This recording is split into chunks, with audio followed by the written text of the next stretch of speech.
ದಾವಣಗೆರೆಯಲ್ಲಿ ಟವರ್ಗೆ ಧ್ವಜ ಕಟ್ಟುವಂತ ವಿಚಾರಕ್ಕೆ ಗಲಾಟೆ ಆಗ್ಬಿಟ್ಟಿದೆ. ಬೇತೂರು ಗಣೇಶ ಮೆರವಣಿಗೆ ವೇಳೆ ಕಲ್ಲು ತೂರಾಟ ಕೂಡ ಆಗಿದೆ. ಅಂದ್ರೆ ಧ್ವಜ ಕಟ್ಟೋ ವಿಚಾರಕ್ಕೆ ಶುರುವಾದಂತ ಗಲಾಟೆ ಕಲ್ಲು ತೂರಾಟದವರೆಗೂ ಕೂಡ ಹೋಗ್ಬಿಟ್ಟಿದೆ.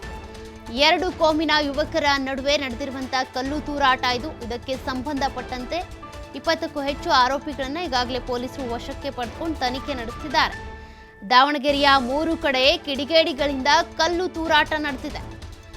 ಘಟನೆಯಲ್ಲಿ ಪೊಲೀಸರಿಗೆ ಸಾರ್ವಜನಿಕರಿಗೂ ಕೂಡ ಗಾಯಗಳಾಗಿದ್ದಾವೆ. ಮನೆಗಳಿಗೆ ನುಗ್ಗಿ ಕಿಡಿಗೇಡಿಗಳನ್ನ ಬಂಧಿಸಿದ್ದಾರೆ ಪೊಲೀಸರು. ಅಂದ್ರೆ ಕಲ್ಲು ತೂರಾಟ ಮಾಡ್ತಾ ಇರುವಂತ ಸಂದರ್ಭದಲ್ಲೇ ರೆಡ್ ಹ್ಯಾಂಡ್ ಆಗಿ ಹಿಡಿದಿದ್ದಾರೆ ಪೊಲೀಸರು. ಮನೆಗಳಿಗೆ ನುಗ್ಗಿ ಕಲ್ಲು ತೂರಾಟ ಮಾಡ್ತಿದ್ರಲ್ಲ ಅವ್ರನ್ನ ಬಂಧಿಸಿದ್ದಾರೆ. ಬೂದಿ ಮುಚ್ಚಿದ ಕೆಂಡದಂತಾಗ್ಬಿಟ್ಟಿದೆ ದಾವಣಗೆರೆಯ ಸದ್ಯದ ವಾತಾವರಣ. ಇದಕ್ಕೆ ಸಂಬಂಧಪಟ್ಟಂತೆ ಎಸ್ಪಿ ಉಮಾ ಪ್ರಶಾಂತ್ ಅವರು ಕೂಡ ಮಾತನಾಡಿ 144 ಸೆಕ್ಷನ್ ಜಾರಿಗೆ ಸಂಬಂಧ ಕೂಡ ಮಾತನಾಡಿದ್ದಾರೆ. ಜಾರಿ ಮಾಡ್ತೀವಿ, ಸದ್ಯಕ್ಕೆ ಹತೋಟಿಗೆ ತರುವಂತ ಪ್ರಯತ್ನ ಕೂಡ ನಡೀತಾ ಇದೆ. ಅಂದ್ರೆ ಪ್ರಚೋದನಕಾರಿ ಹೇಳಿಕೆಗಳನ್ನ ಎರಡೂ ಸಮುದಾಯಗಳಿಂದ ಕೂಡ ನಿನ್ನೆ ಕೊಡಲಾಗಿತ್ತು. ಅದಕ್ಕೆ ಸಂಬಂಧಪಟ್ಟಂತೆ ವಿಡಿಯೋ ಕೂಡ ಸಾಮಾಜಿಕ ಜಾಲತಾಣದಲ್ಲಿ ಹರಿದಾಡ್ತಾ ಇತ್ತು. ಈ ಪ್ರಚೋದನಕಾರಿ ಹೇಳಿಕೆಯಿಂದ ಶುರುವಾಗಿರುವಂತ ಗಲಾಟೆ ಇದು. ಅಂದ್ರೆ ಧ್ವಜ ಕಟ್ಟೋ ವಿಚಾರಕ್ಕೆ ಶುರುವಾಗಿರೋ ಗಲಾಟೆ ಏನಿದೆ ಅದು ನೆಪ ಅಷ್ಟೇ. ಬಟ್ ಪ್ರಚೋದನೆ ಅಥವಾ ಅಲ್ಲಿ ಪ್ರವೋಕ್ ಆಗಿರುವಂಥದ್ದು ಎಲ್ಲಿ ಅಂತ ಅಂದ್ರೆ ನಿನ್ನೆ ಸೋಷಿಯಲ್ ಮೀಡಿಯಾದಲ್ಲಿ ಕೆಲವರು ಪ್ರಚೋದನಕಾರಿ ಹೇಳಿಕೆಗಳನ್ನ ಕೊಟ್ಟಿದ್ರು. ಅದರಿಂದಾನೇ ಶುರುವಾಗಿರೋ ಗಲಾಟೆ ಇದು. ನಾವು ಅದಕ್ಕೆ ಸಂಬಂಧಪಟ್ಟಂತೆ ಎರಡೂ ಸಮುದಾಯದ ಕೆಲವರನ್ನ ಕರೆದು ಬುದ್ಧಿವಾದ ಕೂಡ ಹೇಳಿದ್ವಿ, ಅವರನ್ನ ವಶಕ್ಕೆ ಪಡ್ಕೊಂಡಿದ್ವಿ. ಹಾಗಿದ್ರೂ ಕೂಡ ಇಲ್ಲಿ ಕಲ್ಲು ತೂರಾಟ ಜೊತೆಗೆ ಮನೆಗೆ ಹೋಗಿ ಕಲ್ಲು ತೂರಾಟ ನಡೆಸಿದ್ದಾರೆ. ಗಣೇಶನ ವಿಸರ್ಜನೆಗೆ ಅಂತ ಮೆರವಣಿಗೆ ಏನು ಸಾಗ್ತಾ ಇತ್ತು ಆ ಮೆರವಣಿಗೆ ಮೇಲೂ ಕೂಡ ಕಲ್ಲು ತೂರಾಟ ಆಗ್ಬಿಟ್ಟಿದೆ ಅನ್ನೋದ್ರ ಬಗ್ಗೆ ಕೂಡ ಮಾಹಿತಿಯನ್ನ ಕೊಟ್ಟಿದ್ದಾರೆ. ಸದ್ಯಕ್ಕೆ ಇದಕ್ಕೆ ಸಂಬಂಧಪಟ್ಟಂತೆ 144 ಸೆಕ್ಷನ್ ಅನ್ನ ಜಾರಿ ಮಾಡಿ ದಾವಣಗೆರೆಯಲ್ಲಿರುವಂಥ ಈ ಪರಿಸ್ಥಿತಿ ಏನಿದೆ, ಉದ್ವಿಗ್ನಗೊಂಡಿರುವಂಥ ಪರಿಸ್ಥಿತಿ ಹತೋಟಿಗೆ ತರೋದು ಪ್ರಯತ್ನ ಪಡ್ತೀವಿ ಅಂತ. ಈ ಸಂದರ್ಭದಲ್ಲಿ ಪೊಲೀಸರಿಗೂ ಕೂಡ ಗಾಯಗಳಾಗಿದ್ದಾವೆ. ಇನ್ಸ್ಪೆಕ್ಟರ್ ಸೇರಿದಂತೆ ಕೆಲ ಪೊಲೀಸ್ ಸಿಬ್ಬಂದಿಗೂ ಕೂಡ ಗಾಯ ಆಗಿದೆ.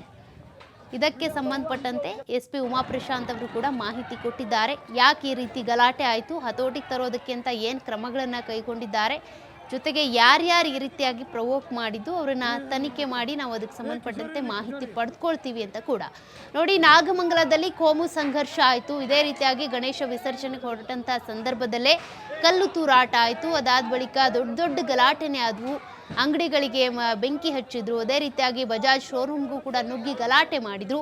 ಅದಾದ ಬಳಿಕ ಬೆಳಗಾವಿಯಲ್ಲಿ ಚಾಕು ಇರಿತಾ ಇತ್ತು. ಅದು ಕೂಡ 2 ಘಟನೆಗಳಾಗಿದ್ದು. ಮೊದಲನೇ ಘಟನೆಯಲ್ಲಿ 3 ಜನರಿಗೆ ಚಾಕು ಇರಿತಾ ಇತ್ತು. ಅದಾದ ಬಳಿಕ ಮತ್ತೋರ್ವನಿಗೂ ಕೂಡ ಚಾಕು ಇರಿತ. ಅದರ ಬೆನ್ನಲ್ಲೇ ದಾವಣಗೆರೆಯಲ್ಲೂ ಕೂಡ ಇದೇ ರೀತಿಯ ಗಣೇಶ ವಿಸರ್ಜನೆ ಸಂದರ್ಭದಲ್ಲಿ ಗಲಾಟೆ ಆಗ್ಬಿಟ್ಟಿದೆ. ನೋಡಿ, ಹೋಗ್ತಾ ಇತ್ತು, ಶಾಂತಿಯುತವಾಗಿ ಬರ್ತಾ ಇತ್ತು. ಅರಳಿಮರ ಸರ್ಕಲ್ ಪಾಸಾಗಿ ಮುಂದೆ ಚಾಮರಾಜಪೇಟೆ ಸರ್ಕಲ್ ಹೋಗಿದೆ. ಅಲ್ಲಿ ಹೋಗ್ಬೇಕಾದ್ರೆ 2 ಸ್ಟೋನ್ ಪೆಲ್ಟಿಂಗ್, ಒಂದು 3-4 ಸ್ಟೋನ್ ಬೀಳ್ತು. ಇಮಿಡಿಯೇಟಾಗಿ ನಾವು ಅವಾಗ DJ ಎಲ್ಲ ಬಂದ್ ಮಾಡಿಸಿ ಇಮಿಡಿಯೇಟಾಗಿ ಗಣಪತಿಯನ್ನು ಕೂಡ ಆ ಕಡೆಗೆ ಕಳಿಸಿದ್ದೀವಿ. ಈಗಾಗಲೇ ವಿಸರ್ಜನೆಗೆ ಹೋಗಿದೆ. ಈಗ ವಿಸರ್ಜನೆ ಆ ಗಣಪತಿ ಯಾವುದಿತ್ತು ಅದೆಲ್ಲ ಆಗಿದೆ. ಈಗ ಪರಿಸ್ಥಿತಿ ನಿಯಂತ್ರಣದಲ್ಲಿದೆ. ಈಗಾಗಲೇ ನಮ್ಮ ಅಧಿಕಾರಿಗಳು ಸಿಬ್ಬಂದಿಗಳೆಲ್ಲ ರೌಂಡ್ಸಲ್ಲಿ ಇದ್ದಾರೆ.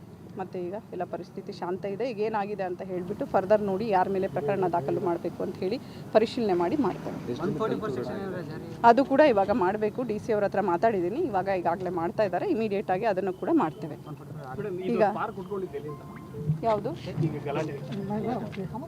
ಇವಾಗ ಸ್ಪಾರ್ಕ್ ಇನ್ ದ ಸೆನ್ಸ್ ನಿನ್ನೆ ಒಂದು ಪ್ರೊವೊಕೇಟಿವ್ ಸ್ಪೀಚ್ ಮಾಡಿದ್ರು. ಆ ಪ್ರೊವೊಕೇಟಿವ್ ಸ್ಪೀಚ್ ಸಂಬಂಧ ಈಗಾಗಲೇ ಒಂದು ಪ್ರಕರಣವನ್ನು ಕೂಡ ದಾಖಲು ಮಾಡಿದ್ದೇವೆ. ಅದನ್ನು ಲೀಗಲ್ ಆಗಿ ಏನು ಪ್ರೊಸೀಜರ್ ಮಾಡಬೇಕು ಅದನ್ನು ಕೂಡ ಮಾಡ್ಕೊಂಡಿದ್ದೇವೆ.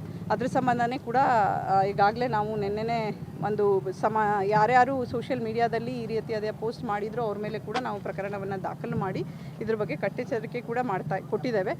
ಇಷ್ಟು ದಿವಸ ಯಾವ ರೀತಿ ಗಣಪತಿ ಇದು ವೆಂಕಬಾವಿದು ಇದೇ ರೋಡಲ್ಲಿ ಹೋಗ್ತಾ ಇತ್ತು ಅದೇ ಥರ ಹೋಗ್ತಾ ಇದೆ. ಇವಾಗ ಯಾರು ತಮ್ಮ ಕಾನೂನನ್ನು ಕೈಗೆ ತಗೊಂಡಿದ್ದಾರೆ ಅಥವಾ ಈ ರೀತಿ ಮಾಡಿದ್ದಾರೆ ಅವ್ರ ಮೇಲೆ ಈಗ ಕಠಿಣವಾದ ಕ್ರಮವನ್ನು ಇಮಿಡಿಯೇಟ್ ಆಗಿ ತಗೊಳ್ತೇವೆ. ಹೌದು, ಅದಕ್ಕೋಸ್ಕರನೇ ಅದು ಕೂಡ 2 ಕಡೆನೂ ಕೂಡ ನಾವು ಈಗಾಗಲೇ ಕೇಸನ್ನು ಮಾಡಿದ್ದೇವೆ. ಕೇಸು ಮತ್ತು ಈ ಕಡೆಯಿಂದ ಯಾವುದು ಪ್ರಚೋದನಕಾರಿಯಾಗಿ ಸೋಷಿಯಲ್ ಮೀಡಿಯಾದಲ್ಲಿ ಒಬ್ಬರು ಮಾತಾಡಿದ್ರು ಅದ್ರ ಸಂಬಂಧನೂ ಕೂಡ ಈಗಾಗಲೇ ಕೇಸ್ ಮಾಡಿದ್ದೇವೆ. ಈಗಾಗಲೇ ಕೇಸ್ ಮಾಡಿ ಅದ್ರ ಸಂಬಂಧ ಈಗಾಗಲೇ ತನಿಖೆ ಕೂಡ ಇದರಲ್ಲಿ ನಡೀತಾ ಇದೆ. ಅದರ ಕೂಡ ಏನು ತಗೊಳ್ಬೇಕು ಕ್ರಮ, ಅದನ್ನು ಕೂಡ ತಗೊಳ್ತೇವೆ. ಈಗ ಇದ್ರ ಘಟನೆ ಅಲ್ಲ, ಇದ್ರ ಬಗ್ಗೆ ವೆರಿಫೈ ಮಾಡ್ತಾ ಇದ್ದೀನಿ, ಮಾಡ್ತೇವೆ ಅದನ್ನ. ಒಬ್ರಿಗೆ ಕಲ್ಲು ಬಿದ್ದು ಇಲ್ಲಿ ಗಾಯ ಆಗಿದೆ, ಇನ್ನು ಉಳಿದವ್ರಿಗೆ ಯಾವುದೇ ರೀತಿಯಾದಂತಹ ಏನೂ ಆಗಿಲ್ಲ. ಸ್ಟಿಲ್ ನಾವು ಎಲ್ಲ ಪರಿಶೀಲನೆ ಮಾಡ್ತಾ ಇದ್ದೀವಿ. ಫರ್ದರ್ ಏನಿದೆ ನಾನು ಮಾಹಿತಿ ನಿಮಗೆ ಕೊಡ್ತೇನೆ.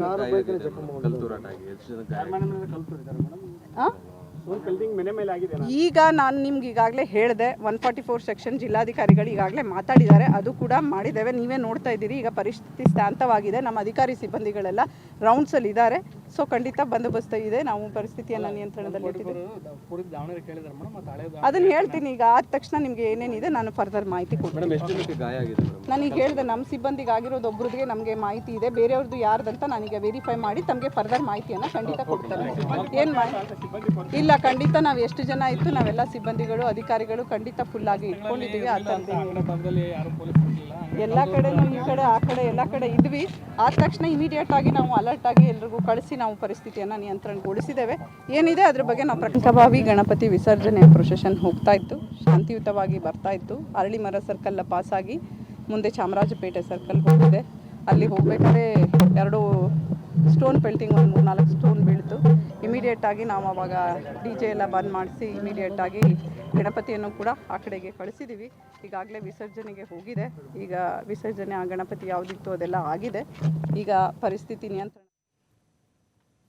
ಎಸ್, ಈಗಾಗಲೇ ದಾವಣಗೆರೆಯಲ್ಲಿ ನಡೆದಿರುವಂಥ ಕಲ್ಲು ತೂರಾಟಕ್ಕೆ ಸಂಬಂಧಪಟ್ಟಂತೆ SP ಪ್ರಶಾಂತ್ ಅವರು ಪ್ರತಿಕ್ರಿಯೆ ಕೊಟ್ಟಿದ್ದನ್ನು ನೋಡಿದ್ರಿ. ಅಂದರೆ ಇದೇ ರೀತಿಯಾಗಿ ಗಲಾಟೆ ಆಯ್ತಲ್ಲ, ಇದಕ್ಕೆ ಸಂಬಂಧಪಟ್ಟಂತೆ 144 ಸೆಕ್ಷನ್ ಜಾರಿ ಮಾಡೋದಕ್ಕೆ ಸಂಬಂಧಪಟ್ಟಂತೆ ಕೂಡ ನಾವು ODC ಹತ್ರ ಮನವಿ ಮಾಡಿದ್ದೇವೆ. ನೋಡ್ತೀವಿ ಇದೇ ರೀತಿ ಗಲಾಟೆ ಮುಂದುವರಿತು ಅಂದರೆ ಅಥವಾ ಆ ಪರಿಸ್ಥಿತಿಯನ್ನು ಹತೋಟಿಗೆ ತರೋದಕ್ಕೆ ಇನ್ನೂ ಕೂಡ ಪ್ರಯತ್ನ ಮಾಡಬೇಕು ಅಂದರೆ ಅಂಥ ಸಂದರ್ಭದಲ್ಲಿ 144 ಸೆಕ್ಷನ್ ಜಾರಿ ಆಗುತ್ತೆ ಅಂತ. ಸದ್ಯಕ್ಕಂತೂ ದಾವಣಗೆರೆ ಈಗ ಬೂದಿ ಮುಚ್ಚಿದ ಕೆಂಡದಂಥ ವಾತಾವರಣ ಆಗ್ಬಿಟ್ಟಿದೆ. ಬಿಗುವಿನ ವಾತಾವರಣ ನಿರ್ಮಾಣ ಆಗಿದೆ. ಅಂದರೆ 2 ಕೋಮಿನ ನಡುವೆ ನಡೆದಿರುವಂಥ ಗಲಾಟೆಯಿಂದಾಗಿ ಆರೋಪಿಗಳನ್ನು ಈಗ ವಶಕ್ಕೆ ಪಡೆದುಕೊಂಡಿದ್ದಾರೆ. ಈ ಬಗ್ಗೆ ಲೈವ್ ಡೀಟೇಲ್ಸ್ ಕೊಡ್ತಾ ಹೋಗ್ತಾರೆ ನಮ್ಮ ಪ್ರತಿನಿಧಿ LN ಸ್ವಾಮಿ. ಈಗಾಗಲೇ ಕಲ್ಲು ತೂರಾಟಕ್ಕೆ ಸಂಬಂಧಪಟ್ಟಂತೆ ಒಂದಷ್ಟು ಡೀಟೇಲ್ಸ್ ಕೂಡ ಸಿಕ್ಕಿದೆ. ಅಂದರೆ ಯಾಕೆ ಈ ರೀತಿ ಗಲಾಟೆ ಆಯಿತು ಅಂತ. ಬಟ್ ಪ್ರಚೋದನಕಾರಿ ಹೇಳಿಕೆ ಕೊಟ್ಟಿದ್ರು ಅಂತ ಕೂಡ SP ಹೇಳ್ತಾ ಇದ್ದಾರೆ. ಯಾರು ಈ ರೀತಿ ಹೇಳಿಕೆ ಕೊಟ್ಟಿದ್ರು, ಯಾಕೆ ಈ ರೀತಿ ಗಲಾಟೆ ಶುರುವಾಯಿತು ಅಂತ?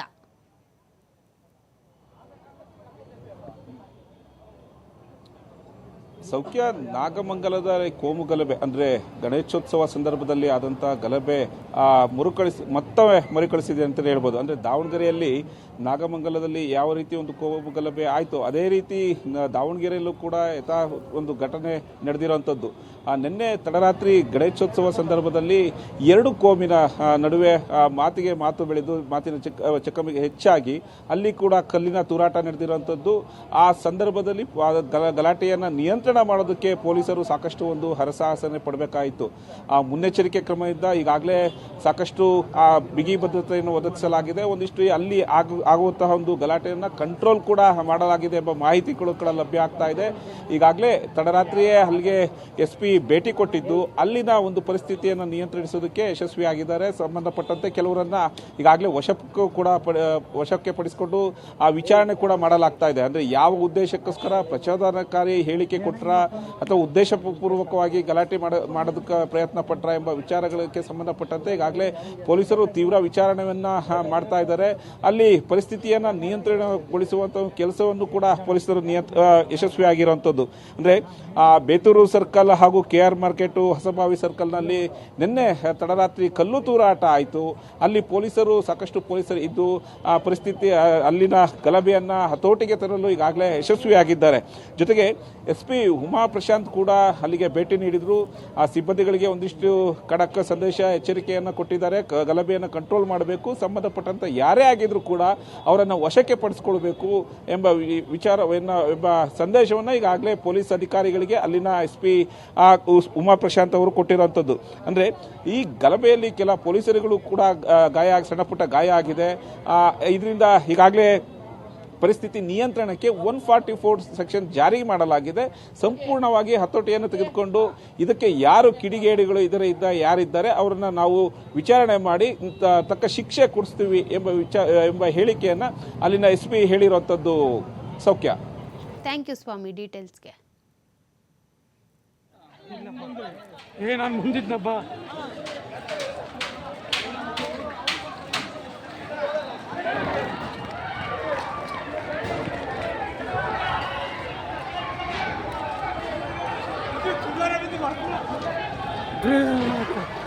ಕಿಶೋರಿ ಇಲ್ಲಿ ಕಿಶೋರಿ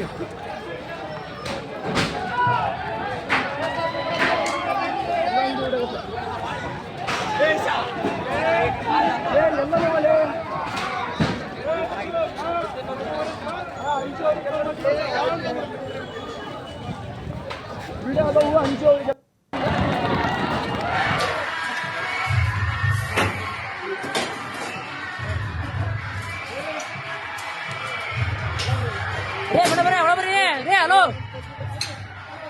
ఇక్కడ ಬಾರಮ್ಮ